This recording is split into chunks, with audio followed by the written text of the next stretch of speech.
수많은 시청자분들이 똑같이 묻는 가슴 아픈 질문으로 시작하겠습니다. 여러분, 평생 혈압약 처방 받으셨나요?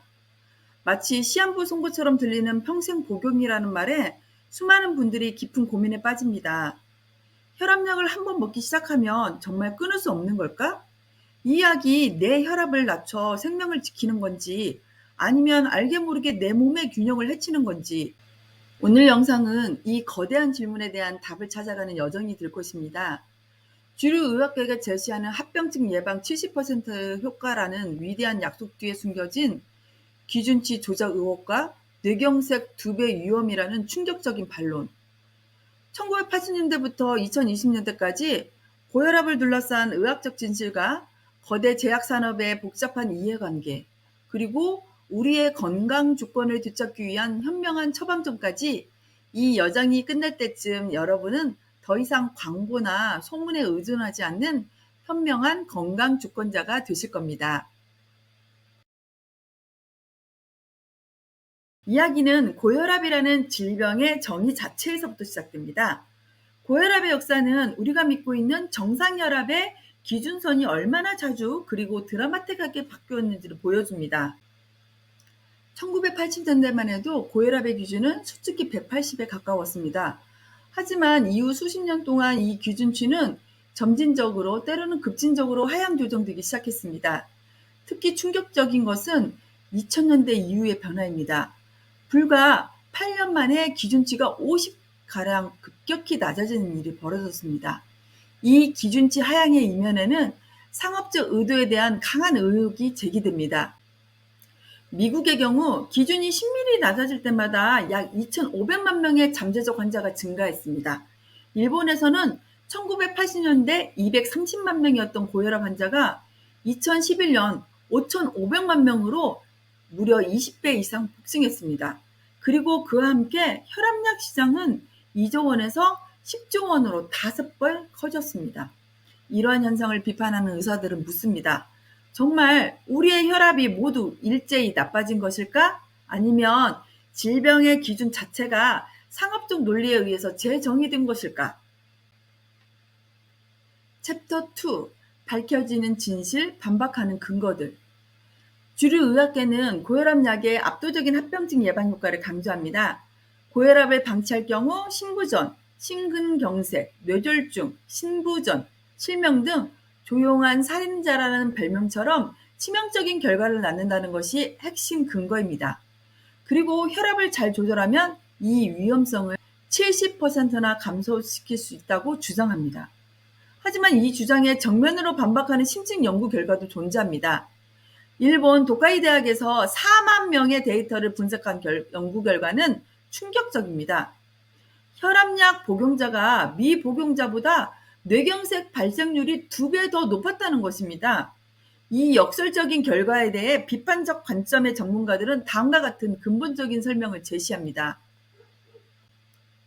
혈압은 자연스러운 노화 현상입니다. 나이가 들면 혈관은 자연스럽게 딱딱해지고 이 딱딱해진 혈관에 피를 공급하려면 심장은 더 높은 압력을 필요로 합니다. 이는 몸이 뇌에 피를 보내기 위한 자연적인 방어 기전이라는 것입니다. 뇌혈관이 막히는 뇌경색 발생 시에도 몸은 막힌 혈관을 뚫기 위해서 일시적으로 혈압을 올리는데 이때 약으로 혈압을 강제로 낮추면 오히려 뇌에 혈액 공급이 부족해져서 더 위험해질 수 있다는 주장입니다. 챕터 3. 더 깊은 진실, 과학적 권리 탐구. 혈압약의 작용 기전을 이해하는 것은 매우 중요합니다. 주류 의학계에서 제시하는 혈압약은 크게 5가지 유형이 있습니다. 예를 들어 ACE 억제제. 이것은 혈관을 확장시키고 심장과 신장을 보호하는 작용 기전을 갖습니다. 칼슘 채널 차단제는 혈관 근육을 이완시켜서 협심증에도 도움을 줍니다. 이처럼 약물들은 분명한 과학적 기전을 통해 혈압을 낮추고 장기를 보호합니다. 하지만 이와는 별개로 혈압약을 장기간 복용했을 때의 부작용에 대한 우려는 피할 수 없습니다. 특히 일부 비판적 관점의 연구에서는 장기 복용이 면역력 저하, 다리 힘 약화, 정신 멍함, 건망증 심화 등으로 이어져 낙상 위험과 혈관성 치매 위험을 증가시킨다고 지적합니다. 이는 특히 고령층에게 치명적일 수 있습니다. 딱딱해진 혈관에 높은 압력이 필요한 고령자에게 혈압을 젊은이의 기준까지 강제로 낮추면 뇌로 가는 피의 양이 줄어들어 인지 기능에 악영향을 미칠 수 있다는 것입니다. 실제로 일본 시가 의대 연구에서는 혈압약 복용 여부와 관계없이 복용하지 않은 사람이 자립도, 즉 혼자 목욕하는 것, 식사하는 것 이런 것이 더 높았다는 결과를 제시했습니다. 챕터 4. 숨겨진 위험과 오해. 우리가 혈압약에 대해 흔히 가지는 오해들을 바로잡을 필요가 있습니다. 약을 먹으면 중독된다? 약이 심장이나 간을 나쁘게 한다? 혈압이 정상되면 약을 끊어도 된다 등의 오해는 잘못된 통념입니다. 혈압약은 중독되는 것이 아니며 오히려 조절되지 않은 고혈압이 심장이나 간을 더 심각하게 손상시킵니다. 또한 혈압이 정상인 것은 약 덕분이므로 임의로 끊으면 다시 상승합니다. 하지만 숨겨진 위험 역시 존재합니다. 그것은 바로 약물 상호작용과 임의 중단 시 위험입니다. 혈압약을 갑자기 끊는 것은 매우 위험하며 반드시 의사의 지도하에 서서히 감량해야 합니다. 또한 혈압약은 다른 약이나 영양제, 심지어 음식과 상호작용할 수도 있습니다. 예를 들어 자몽주스는 일부 혈압약의 혈중 농도를 위험한 수준까지 올릴 수 있어서 주의가 필요합니다. 핵심은 혈압약이 생명을 지키는 전문 의약품임은 분명하지만 그것이 만병통치약이 아니며 장기적인 관찰과 관리가 필수적이라는 것입니다. 챕터 5. 그래서 우리는 어떻게 해야 하는가? 이 상반되는 두 관점의 싸움 속에서 우리는 어떻게 해야 할까요? 놀랍게도 양측의 전문가들이 만장일치로 동의하는 진짜 처방전이 있습니다. 그것은 바로 생활습관 개선입니다. 혈압약을 먹든 먹지 않든 가장 중요한 해결책은 우리 스스로의 노력에 달려 있습니다. 식습관, 소금 섭취를 줄이고 신선한 채소와 과일 위주로 섭취하세요. 소금 대신 마늘, 생강 등 천연 향신료를 활용하는 것이 중요합니다.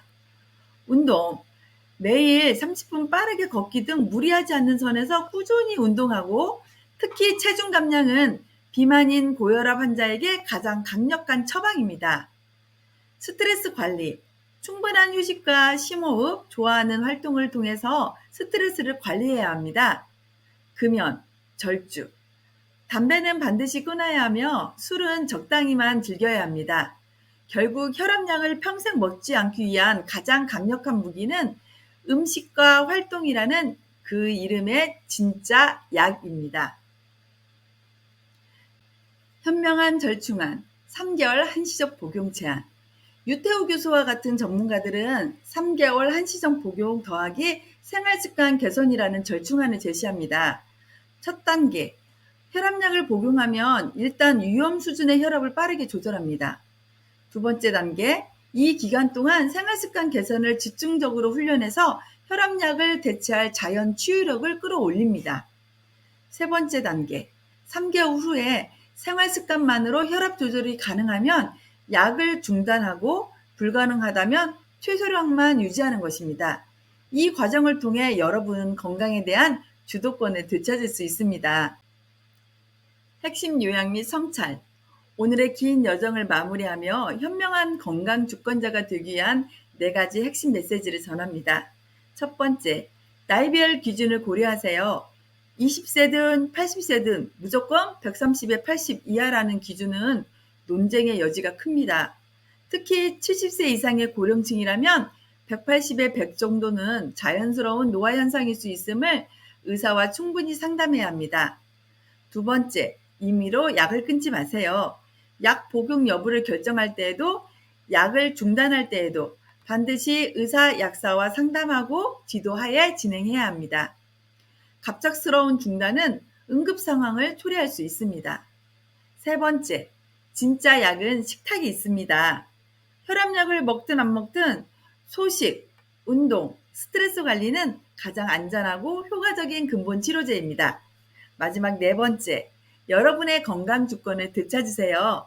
무조건적인 맹신이나 무조건적인 거부가 아닌 객관적인 근거와 자신의 몸 상태를 기준으로 의사와 함께 최선의 치료 계획을 세우는 것이 중요합니다. 더 이상 화려한 광고나 카더라 통신에 의존하지 마십시오. 여러분의 나이, 상태, 생활 방식을 고려해서 의사와 함께 최선의 선택을 하시기 바랍니다. 긴 시간 함께 해주셔서 감사합니다.